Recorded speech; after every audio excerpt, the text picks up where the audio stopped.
नोरमा group, जो सोचता है वो करता है। आपके अपने सपनों का आशियाना। कहते हैं कि प्रेम, सियासत और जंग में सब कुछ जायज़ है। ऐसा ही कुछ देखने को मिल रहा है और अचानक से भारतीय जनता पार्टी ने सारे जो संभावनाएं थी उन पर विराम लगा दिया है। आपको बता दें कि एनडीए के स्वरूप को लेकर के और एनडीए में कोऑर्डिनेशन कमेटी को लेकर के आप अक्सर चर्चा सुनते होंगे और इस चर्चा में भारतीय जनता पार्टी कोई भी जवाब नहीं देती है, चुपचाप सुनती रहती है। आज तक एनडीए का कोई कोऑर्डिनेशन कमेटी नहीं बना। जब ज़रूरत महसूस होती है तो बिहार में नीतीश कुमार एनडीए की बैठक बुला लेते हैं और केंद्र में अमित शाह या भारतीय जनता पार्टी का कोई शीर्ष नेतृत्व का नेता एनडीए की बैठक बुला लेता है और सभी वहां पहुंच जाते हैं। खैर, इन सारी बातों से अलग आपको बता दें कि एनडीए का एक नया स्वरूप देखने को मिला है और बिहार में इसी वर्ष चुनाव होने हैं। उस चुनाव से पहले अगर एनडीए का यही स्वरूप है और नरेंद्र मोदी ने एनडीए की नई टीम बना ली है और एनडीए की नई टीम का मतलब भारतीय जनता पार्टी होता है, तो आप समझ सकते हैं कि इन बाकी के लोगों का क्या होगा। चिराग पासवान से लेकर के नीतीश कुमार और नीतीश कुमार से लेकर के उपेंद्र कुशवाहा और जीतन राम मांझी, इन सभी को एनडीए की उस लिस्ट से गायब कर दिया गया है। जैसा कि आप सभी जानते हैं कि अभी हाल फिलहाल में झारखंड में चुनाव हुआ था और झारखंड के चुनाव में भारतीय जनता पार्टी ने सांकेतिक रूप से ही सही अपने साथी दलों को वहां रखा था, लेकिन अब स्वरूप बदला हुआ दिखाई दे रहा है। नीतीश कुमार लिस्ट थमा करके आए थे दिल्ली से, आप सभी को पता होगा। ये लिस्ट उन्होंने दिल्ली के जो प्रदेश अध्यक्ष उनके हैं उस प्रदेश अध्यक्ष के हाथ में एक लिस्ट थमाई थी और लिस्ट के आधार पर आपको पता है कि क्या हुआ था।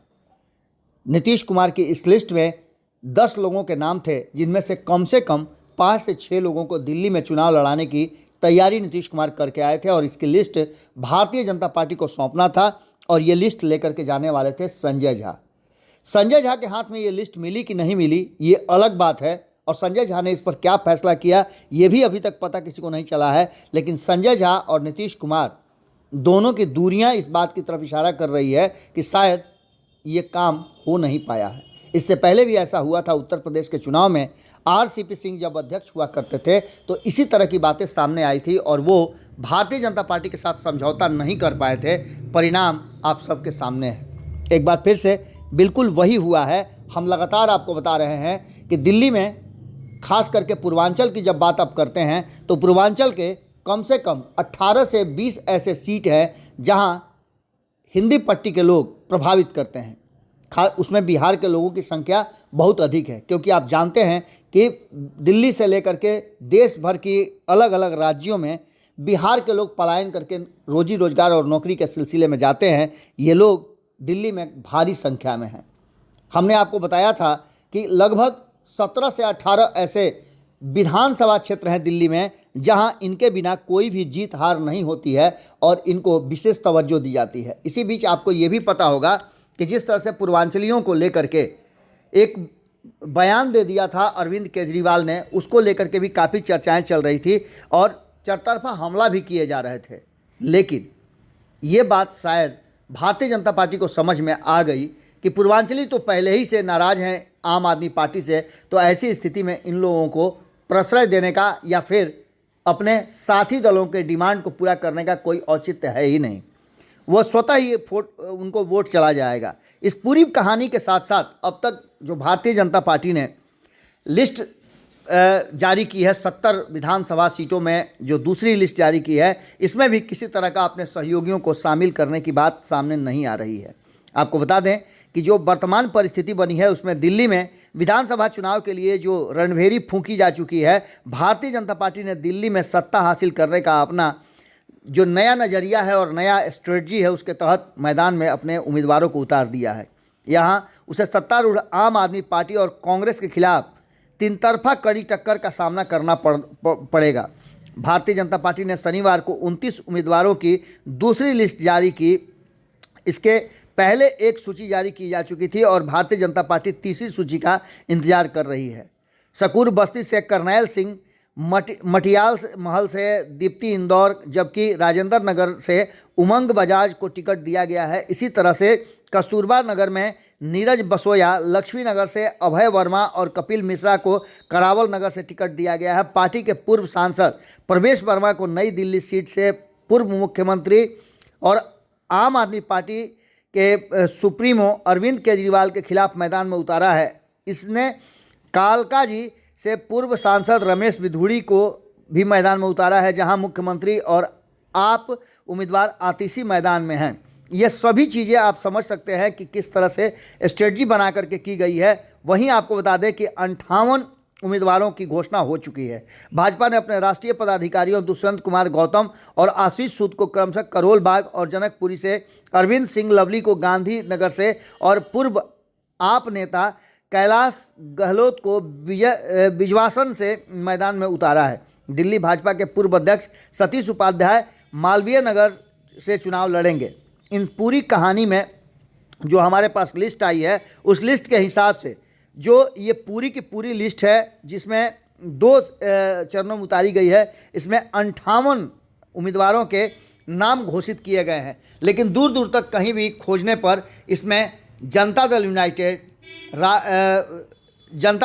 के अलावे जो हिंदुस्तानी अवाम पार्टी थी वो यहाँ से चुनाव लड़ना चाहती थी। इसके बाद चिराग पासवान की लोक जनशक्ति पार्टी रामविलास भी चुनाव लड़ना चाहती थी, लेकिन इन लोगों का दूर दूर तक कहीं नाम नहीं है। हमने पहले भी आपको बताया था कि ये पूरी कहानी जो है वो किसी और तरफ शिफ्ट होती हुई नज़र आ रही है। इस पूरी कहानी में एक बात तो साफ नज़र आ रहा है कि जिस तरह से भारतीय जनता पार्टी ने अपने उम्मीदवारों की घोषणा की है और 29 उम्मीदवारों की घोषणा के बाद ये साफ नज़र आ रहा है कि भारतीय जनता पार्टी अकेले चुनाव लड़ने के मूड में। हालांकि अभी कई सीटें बाकी हैं, लगभग 12 सीटों का अभी भी फैसला नहीं हुआ है। अब देखना होगा कि इसमें क्या कुछ निकल करके आता है। लेकिन जैसा कि हमने पहले भी आपको बताया था कि इस बार नीतीश कुमार जो चुनाव लड़ना चाहते थे उनको झटका जरूर लगा है, तो वहीं चिराग पासवान को भी झटका लगा है और दिल्ली विधानसभा चुनाव के लिए अपनी दूसरी लिस्ट में 29 उम्मीदवारों के नामों की घोषणा करके भारतीय जनता पार्टी ने अपनी बात रख दी है। आपको बता दें कि भाजपा ने गांव देहात के साथ पूर्वांचल मतदाताओं को भी साधने का प्रयास किया है। इस सूची में जाट गुर्जर नेताओं के साथ पूर्वांचल में भी कई नेताओं को भाजपा ने चुनावी मैदान में उतारा है। इन सब के बाद आपको हमने बताया था कुछ दिन पहले ही कि भारतीय जनता पार्टी की नज़र इस बार महाराष्ट्र से महाराष्ट्रीय लोगों को साधने का भी पूरा इंतजाम किया गया है। उसके लिए वो महाराष्ट्र से चुनाव प्रचारक स्टार प्रचारकों की लिस्ट तैयार कर चुकी है। तो वहीं दक्षिण भारत से भी काफ़ी संख्या में लोगों को प्रभावित करने के लिए कई योजनाएं चला रही है। आपने देखा होगा कि 2 दिन पहले ही प्रधानमंत्री खुद आंध्र प्रदेश में गए थे और वहां जाकर के उन्होंने योजनाओं का घोषणा किया है। इसके साथ साथ चंद्रबाबू नायडू ने जिस तरह का भाषण दिया, आप अंदाज़ा लगा सकते हैं कि वो दिल्ली में कितना ज़्यादा प्रभावी होगा। इन सारी बातों को लेकर के जो नए चेहरे जोड़े गए हैं वो तो जोड़े गए हैं, लेकिन 12 विधानसभा सीटों का अभी तक फिलहाल फैसला नहीं हुआ है, इस पर पेंच अटका हुआ है। आपको बता दें कि इन सभी बातों को लेकर के विधानसभा चुनाव के लिए नामांकन की अंतिम तारीख 17 जनवरी है। ऐसे में भाजपा ने अभी भी अपने पूरे पत्ते नहीं खोले हैं। अभी तक कुल 58 सीटों पर भाजपा ने अपने उम्मीदवार घोषित कर दिए हैं। 12 सीटों पर उम्मीदवार घोषित किया जाना है। सूत्रों का कहना है कि इन सीटों पर विचार किया जा रहा है कि अगले 2 दिन के भीतर इन 12 सीटों पर भी उम्मीदवारों के नामों की घोषणा हो सकती है। इनमें देवली और संगम बिहार जैसे इलाके भी फंसे हुए हैं। इसकी पूरी लिस्ट जो है आप देख रहे होंगे, जो आपके स्क्रीन पे चल रहा है, ये पूरी की पूरी लिस्ट 58 लोगों की है। अब 12 सीटों में देखना दिलचस्प होगा कि क्या भारतीय जनता पार्टी कंसीडर करती है अपने सहयोगियों को जोड़ने का, या फिर एक बार फिर से वही दिल्ली वाली हाल होती है और ऐसे में संजय झा के लिए मुश्किलें पैदा होती है। देखना दिलचस्प होगा कि आगे हो क्या रहा है। आपको बता दें कि ये लिस्ट जो आपके सामने से गुजर रहा है, ये लिस्ट फाइनल लिस्ट है जो 58 लोगों का है। 70 वाली जो दिल्ली विधानसभा है उसमें 12 लोगों का घोषणा अभी नहीं हुआ है और इस घोषणा का हमें भी इंतजार है कि क्या बिहार से ये 5 दल 5 पांडव जो कहे जाते हैं उनको मौका मिलता है या नहीं मिलता है। पहले से ही आपको बता दें उपेंद्र कुशवाहा इस रेस में शामिल नहीं है, लेकिन हिंदुस्तानी अवाम पार्टी जीतन राम मांझी और नीतीश कुमार के साथ साथ चिराग पासवान भी दिल्ली में इंटरेस्टेड थे, लेकिन अभी तक इन लोगों को कोई भी सीट नहीं दी गई है। अब इन 12 सीटों पर सारा दारोमदार टिका हुआ है और ये 12 सीट फैसला करेंगे कि आगे गठबंधन का किस तरह का स्वरूप रहेगा। नरेंद्र मोदी ने कहीं ना कहीं ये फैसला जरूर कर लिया है कि उन्हें आगे करना क्या है। यानी कि सीधी तौर पे आप समझ सकते हैं कि कहानी में यह बड़ा ट्विस्ट है। मोदी की लिस्ट से नीतीश, चिराग और मांझी को आउट कर दिया गया है। एनडीए का मतलब भाजपा होता है। ये बात अब इनको भी समझना होगा, क्योंकि हम पहले ही बता चुके हैं कि जिन कारणों से ये लोग एनडीए में अब तक प्रासंगिक बने हुए थे, भारतीय जनता पार्टी ने उन आंकड़ों का जुगाड़ केंद्रीय स्तर पर भी कर लिया है, ऐसा प्रतीत होता है। अब देखना होगा कि क्या कुछ निकल के सामने आता है। जुड़े रहिए भारत लाइव के साथ। बहुत बहुत धन्यवाद। आपके सपनों को हमने सजाया है, ई होम्स पैनोरमा को हमने बनाया है। ई होम्स मेरा एक सपना था जिस पे मैं पिछले 4 साल से काम कर रहा था। हमने जो बनाया है वो सबने है माना। ई होम्स पैनोरमा में हो आपका भी आशियाना। और फाइनली हमने 2021 में इस प्रोजेक्ट को लॉन्च किया। बहुत लोग अप्रिशिएट कर रहे हैं कि पूर्णिया जैसे शहर में, बिहार के, एक तो बिहार की बात करें उसमें भी पूर्णिया जैसे छोटे जगह में इस तरह का लाइफस्टाइल देना, ये सुन के हम लोगों को बहुत अच्छा लगता है। ई होम्स में हमने कुछ और भी किया है, जैसे हम जिस जगह में रह रहे हैं हमारे फैमिली सिक्योर हो, उनको सिक्योरिटी का ध्यान में रखा है।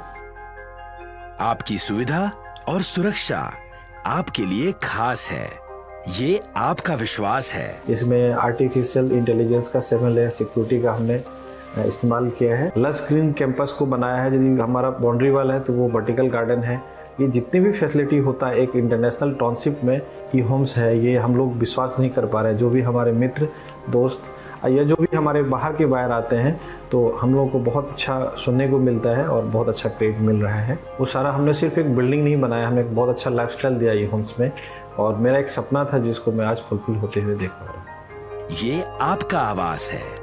ई होम्स पैनोरमा में अब आपका निवास है। E homes Panorama, luxurious lifestyle redefined. Panorama group, जो सोचता है वो करता है। अगर ये वीडियो पसंद आई और वह बिहार के राजनीति और बिहारियत से सरोकार रखेनी तो सब्सक्राइब बटन दबा के चैनल के सब्सक्राइब कर ली। ओजे एगो घंटी बा, ओकरा बटन दबा देला से कुल सटीक और मारक खबर रुआ मुफ्त में मिल जाई। अगर रुआ पत्रकारिता के हमनी के नया प्रयोग में सहयोग कर चाहतानी तो ज्वाइन बटन दबा दी। पेटीएम नंबर नोट कर ली 9386 816 700।